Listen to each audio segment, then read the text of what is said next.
Alright, so to continue on with our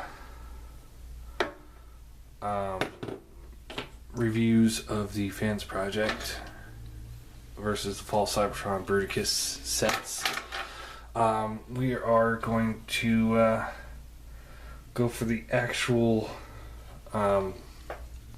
Blastoff versus Blastoff. And this is the new robot, one of the two new robots that were added on by Fans Project to the Energon set.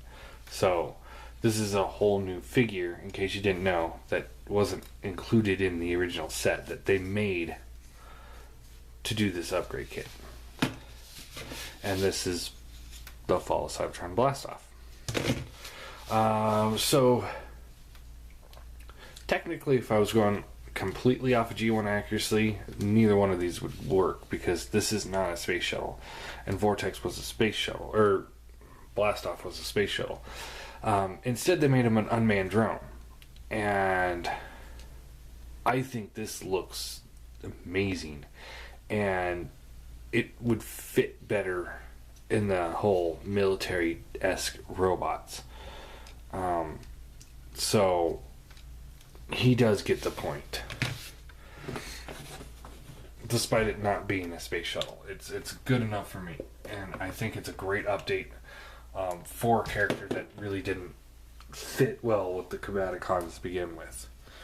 I mean, you had an attack helicopter, a tank, a Humvee, a army transport truck, and then a spaceship. Yeah, one of those doesn't quite fit.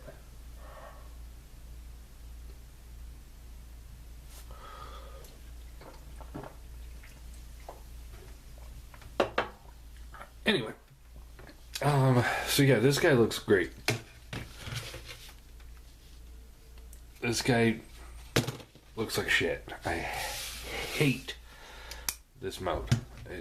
It stands up alright, but I hate everything about it, so let's get into robot mode, shall we? So to start, what you want to do with him is kind of split the legs a little bit and get this out. Set that off to the side here, and put these pieces back like so. And what you want to do here is unpeg these two little hinges things. Just kind of go up, and I like to leave them like this for now. Just kind of keep them out of the way.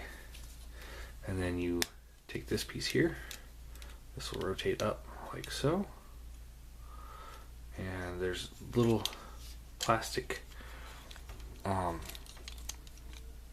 peg right there that this little slot will fit into. And do the same thing over here.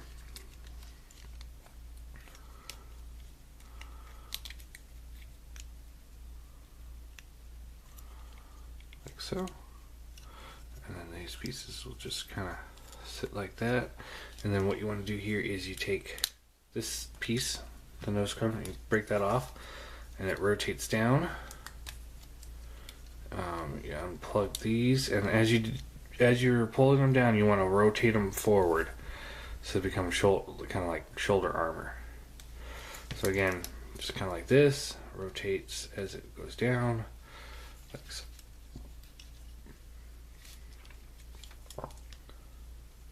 And these pieces kind of form like a collar type thing. Pull this out, rotate the head up. This will collapse in. Foot will come down, and foot will come down. And there you have him in robot mode. And posability, his head is on a ball joint, great range of motion there.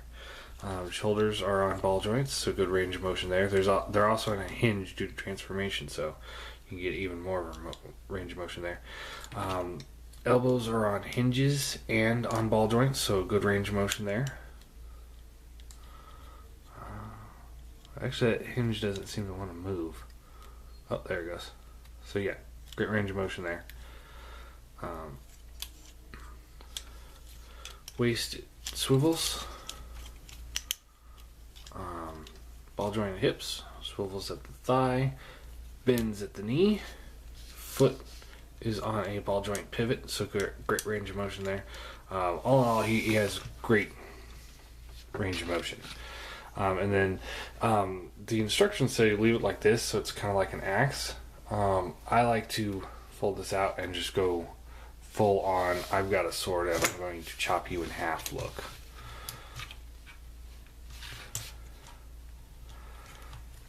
So there we go. And then for him, pull these guns out, set those off to the side, and then you want to pull the legs down. They just unfold like so. Fold this piece down like so, and that will just lock into place like that. Rotate the feet forward, and then you want to split this down the middle, and then it hooks in just slightly right down here, so you want to kind of pull it down and around. This piece will rotate up, click that into position there, and then you want to fold the arms down. Do the same thing over here. Fold the arms down, and then you can give him his guns.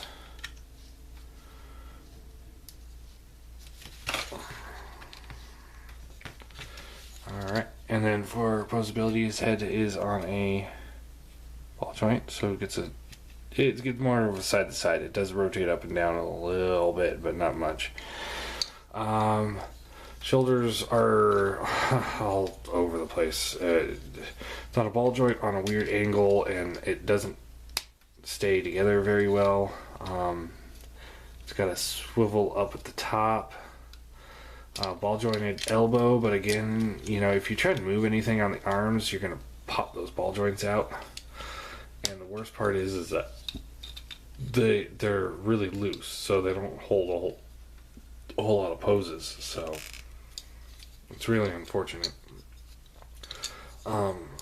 Hips go up and down, in, out, soles at the thigh, good bend at the knee, and that's it.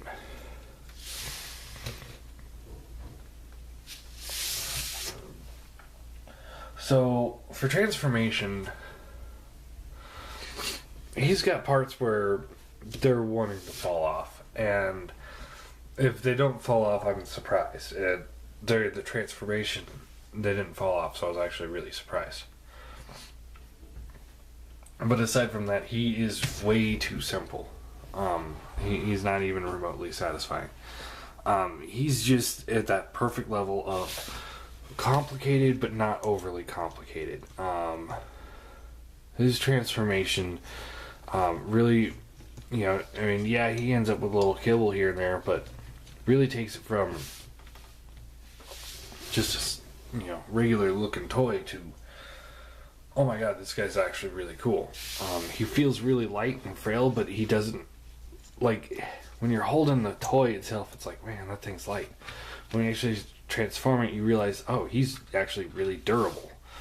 And he's fun to mess with. I really love this transformation on this guy. So, Blastoff gets another point for that. And then for the robot mode, it's not even a question for me. So, for the first time in this set of reviews, we have one where they win just completely hands down, no question about it. The fansproject Blastoff is infinitely better than FOC Blastoff. Their add-on kits are hit or miss with the other robots, but this is perfect. I'm really wondering why they couldn't do this for the Stunticons, because this guy is just absolutely amazing. So yeah, there is the Blastoff. Next up, we'll take a look at Swindle, and then we'll actually go into combine mode. So